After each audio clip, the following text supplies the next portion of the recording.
Tsushima দ্বীপে মঙ্গলদের আগমন। Tsushima দ্বীপ ৪ নভেম্বর ১২৭৪। ৮০ জন সামুরাই যোদ্ধা কোমুদা সৈকতে দাঁড়িয়ে দিগন্তের দিকে তাকিয়ে আছেন। তাদের অধিনায়ক ৬৭ বছর বয়সী এক বৃদ্ধ, নাম সো সুক্কুনি। ১২ বছর ধরে এই দ্বীপের ডেপুটি গভর্নর এবং সারা জীবন এই উপকূলের রক্ষক। তার পেছনে গ্রামগুলো তখন ঘুমে মগ্ন, জেলে, কৃষক আর এমন সব পরিবার যারা এর আগে কখনো যুদ্ধ দেখেনি। হঠাৎ তারা সেটা দেখতে পেলেন। একটি জাহাজ নয়, ১০টিও নয়, ৯০০টি বিশাল জাহাজ অন্ধকার ফুঁড়ে ঝাঁকের মতো বেরিয়ে আসছে।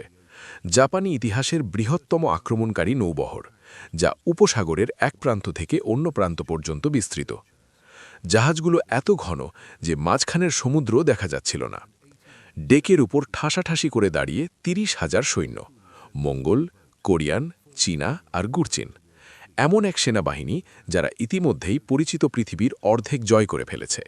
আর তাদের এবং জাপানের মাঝখানে বাধা হয়ে দাঁড়িয়ে আছেন মাত্র ৮০ জন মানুষ। সুক্কুনি একটি ছোট নৌকা পাঠালেন। ৪ জন সামুরাই নৌবহরের দিকে এগিয়ে গেলেন, আক্রমণ করতে নয়, বরং আলোচনার জন্য, জিজ্ঞেস করতে যে এই জাহাজগুলো কি চায়। এটি ছিল জাপানি যুদ্ধের চিরচেনা শিষ্টাচার বা প্রোটোকল।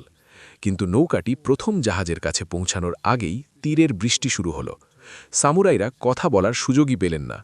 নৌকাটি ঘোরানোর আগেই ২ জন মারা গেলেন। বাকিরা তীরের প্রাচীর ভেদ করে কোনো মতে ফিরে এলেন। তাদের একজনের গলার ভেতর দিয়ে তীর ঢুকে যাওয়ায় তিনি বৈঠান উপরই লুটিয়ে পড়লেন। ভোর ৪টের মধ্যে মঙ্গলদের দ্বীপে নামা শুরু হলো। এটি হলিউডে বলা কোনো গল্প নয়, কিংবা আপনার খেলা কোনো ভিডিও গেমও নয়। যখন মঙ্গল সাম্রাজ্য জাপান দখলের সিদ্ধান্ত নিল, তখন আসলে কি ঘটেছিল এটিই তার ইতিহাস। আর এর পরের দিনগুলোতে সুশিমা দ্বীপের ভাগ্যে যা ঘটেছিল তা শুনলে সামুরাইদের সব বীরত্বগাথাকে রূপকথার মতো মনে হবে। মঙ্গল সাম্রাজ্যের শক্তি। সেই নভেম্বরের সকালে সুশিমায় কি আঘাত হেনেছিল তা বুঝতে হলে আপনাকে জানতে হবে ১২৭৪ সালের মঙ্গল সাম্রাজ্য সম্পর্কে। এটি ছিল মানব ইতিহাসের বৃহত্তম সাম্রাজ্য। ১২ মিলিয়ন বর্গমাইল এলাকা। পোল্যান্ড থেকে কোরিয়া, সাইবেরিয়া থেকে সিরিয়া, পৃথিবীর ১/৪ ভূমি তখন মঙ্গল ঘোড়সওয়ারদের খুরের নিচে। চেঙ্গিস খান ১২২৭ সালে মারা গিয়েছিলেন, কিন্তু তার নাতি কুবলাই খান তার রেখে যাওয়া কাজই এগিয়ে নিচ্ছিলেন। ১২৭৪ সালের মধ্যে কুবলাই খান চীন ও কোরিয়া নিয়ন্ত্রণ করতেন। তার সাম্রাজ্য এত বিশাল ছিল যে এক প্রান্ত থেকে অন্য প্রান্তে চিঠি পাঠাতে সংবাদবাহকদের প্রতি ২৫ মাইল অন্তর নতুন ঘোড়া বদলাতে হতো। আর এখন তিনি চেয়েছিলেন জাপান। জাপান তাকে আক্রমণ করেছিল বলে নয়, কিংবা জাপান তার জন্য কোনো হুমকি ছিল বলেও নয়, বরং জাপান তার কাছে মাথা নত করতে অস্বীকার করেছিল বলে। ১২৬৬ সালে কুবলাই জাপানে কূটনৈতিক পাঠিয়েছিলেন একটি সাধারণ বার্তা দিয়ে, বশ্যতা স্বীকার করো, কর দাও এবং মঙ্গল আধিপত্য মেনে নাও। জাপানের উত্তর ছিল নিস্তব্ধতা। তারা কোনো জবাবই দেয়নি। ১২৬৮ সালে কুবলাই আরও দূত পাঠালেন। জাপানের সামরিক সরকার কামাকুরা শোগুনাত এই চিঠিকে অপমান হিসেবে গণ্য করল। দূতরা যখন ১২৭১ সালে পৌঁছল, জাপানি সামুরাইরা উপকূলে সশস্ত্র অবস্থায় তাদের বাধা দিল। মঙ্গলদের সামরিক হেফাজতে রাখা হল এবং জাপানের নেতাদের সাথে দেখা না করতে ফিরে যেতে বলা হল। জাও লিয়া বি নামের এক কূটনৈতিক ২ বছর উত্তরের অপেক্ষা করে ব্যর্থ হয়ে ফিরে গেলেন। ১২৭৩ সালে চীনে ফিরে তিনি ক্ষোভে ফেটে পড়লেন। তিনি কুবলাইকে বললেন, জাপানিরা বর্বর, তাদের জয় করার কোনো প্রয়োজন নেই। কিন্তু কুবলাই একমত হলেন না। অপমান মানে তার জবাব দিতে হবে, নিস্তব্ধতা মানে তা সংশোধন করতে হবে। ১২৭৪ সালের এপ্রিলে তিনি কোরিয়ায় নৌবহর তৈরির নির্দেশ দিলেন। ৯০০ জাহাজ, ৩০,০০০ সৈন্য। গন্তব্য জাপান। জাপানিরা জানত আক্রমণ আসছে। সারা দেশের মন্দিরগুলোতে প্রার্থনা করার নির্দেশ দেওয়া হল। কিউশু দ্বীপের চারপাশে প্রতিরক্ষা ব্যবস্থা গড়ে তোলার কাজে মনোযোগ দিল সরকার। কিন্তু সুশিমা দ্বীপ ছিল মঙ্গলদের প্রথম লক্ষ্য। সুশিমার অসম লড়াই। সুশিমা দ্বীপটি কোরিয়া প্রণালীতে অবস্থিত। এটি একটি পাহাড়ি এলাকা এবং ঘন বনে ঢাকা। লোকসংখ্যা ছিল বড়জোর ৫,০০০, যাদের বেশিরভাগই ছিল জেলে। এই দ্বীপে সামরিক শক্তি ছিল মাত্র ৮০ জন অশ্বারোহী সামুরাই এবং তাদের অনুসারী, সব মিলিয়ে ২০০ জন মানুষ, যারা হয়তো বর্শা ধরতে পারত। আর তাদের সামনে ছিল ৩০,০০০ সৈন্যের এক দানবীয় বাহিনী। একবার ভেবে দেখুন, সুশিমার পুরো জনসংখ্যা দিয়ে আধুনিক একটি স্টেডিয়ামও ভরবে না, আর তাদের দিকে ধেয়ে আসা বাহিনীটি ছিল মধ্যযুগীয় ইউরোপের যে কোনো সেনাবাহিনীর চেয়ে বড়। এটি কোনো যুদ্ধ ছিল না, এটি ছিল একটি পরিকল্পিত গণহত্যা। ১২৭৪ সালের ৪ নভেম্বর কোমোদা সৈকতে প্রথম মঙ্গল নৌকাগুলো বালিতে ভিড়ল। সুক্কুনি সৈকত বরাবর তার ৮০ জন সামুরাইকে মোতায়েন করেছিলেন। সামুরাইরা এভাবেই যুদ্ধ করত। তারা ঘোড়ায় চড়ে সামনে এগিয়ে আসত, নিজেদের নাম এবং বংশের পরিচয় দিত এবং যোগ্য প্রতিপক্ষকে দ্বৈরথের আহ্বান জানাত। এটিই ছিল তাদের শত বছরের চেনা যুদ্ধরীতি। মঙ্গলরা এসবের তোয়াক্কাই করল না। তারা সুশৃঙ্খলভাবে ব্যূহ তৈরি করে সৈকতে নামল। কোনো ব্যক্তিগত নাম বা দ্বৈরথ নেই, শুধু গং আর ড্রামের তালে তালে একযোগে এগিয়ে আসা এক বিশাল সেনাবাহিনী। প্রযুক্তির অসম লড়াই, বারুদ ও বোমা। সামুরাইরা তীর ছুড়ল, মঙ্গলরা তাদের ঢাল তুলল, পোর্টেবল ঢাল যা তারা সাথে নিয়ে চলত।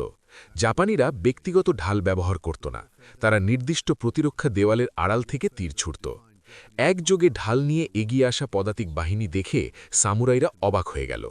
এরপর মঙ্গলরা পাল্টা আক্রমণ করল। তারা একযোগে তীরের বৃষ্টি বইয়ে দিল। তীরগুলো এত ঘন ছিল যে এটিকে জাপানি ইতিহাসবিদরা বৃষ্টির মতো তীর পড়া হিসেবে বর্ণনা করেছেন। কিছু তীরে বিষ মাখানো ছিল, যা গায়ে লাগলে মৃত্যু ছিল নিশ্চিত। এরপর এলো সেই শব্দ। জাপানিরা এটিকে বজ্রপাতের শব্দের সাথে তুলনা করেছেন। আগুনের গোলার মতো লোহার তৈরি কিছু বস্তু যা বিস্ফোরিত হয়ে আকাশ বাতাস কাঁপিয়ে দিচ্ছিল। বোমা। মঙ্গলরা বারুদ ব্যবহার করছিল। সামুরাইরা তাদের জীবনে কোনোদিন বারুদ দেখেনি। তারা যুদ্ধকে জানত বীরত্ব আর দক্ষতার লড়াই হিসেবে। কিন্তু এখন চোখের সামনে এমন কিছু বিস্ফোরিত হচ্ছিল যার শব্দে ঘোড়াগুলো পাগলের মতো হয়ে যাচ্ছিল, এবং অদৃশ্য ধাতব টুকরো তীরের চেয়েও দ্রুত গতিতে এসে সৈন্যদের শরীর ছিন্ন ভিন্ন করে দিচ্ছিল। এই বোমাগুলো শুধু মানুষকে মারেনি, সামুরাইদের মনোবল ভেঙে চুরমার করে দিয়েছিল। কিন্তু সুকুনি পিছু হটলেন না। বংশীয় নথিতে উল্লেখ আছে, সুকিসাদা নামে এক সামুরাই একাকী লড়াই করে ২৫ জন মঙ্গল সৈন্যকে তলোয়ারের আঘাতে খতম করেছিলেন।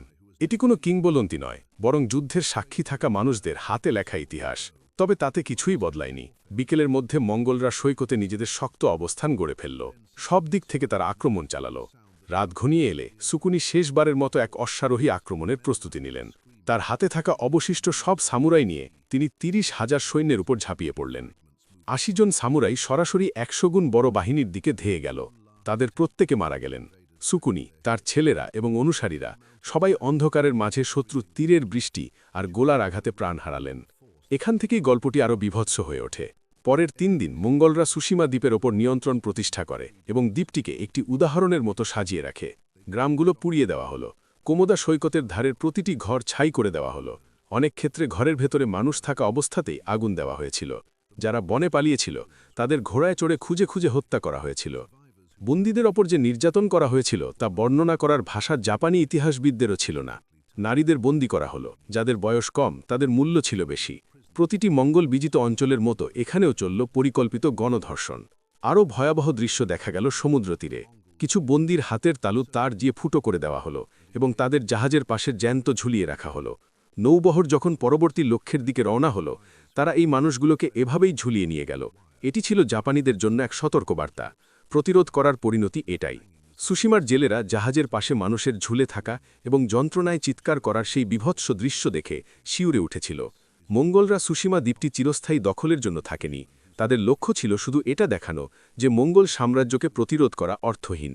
তারা সেখানে সামরিক আইন জারি করল, জাপানের মূল ভূখণ্ডের সাথে যোগাযোগ বিচ্ছিন্ন করে দিল এবং এগিয়ে গেল সামনের দিকে। এই কাহিনীটি আপনার কাছে কেমন লেগেছে? সুশিমা দ্বীপে মঙ্গলদের এই আক্রমণ নিয়ে আপনি কি ভাবছেন? আমাদের কমেন্ট সেকশনে জানান।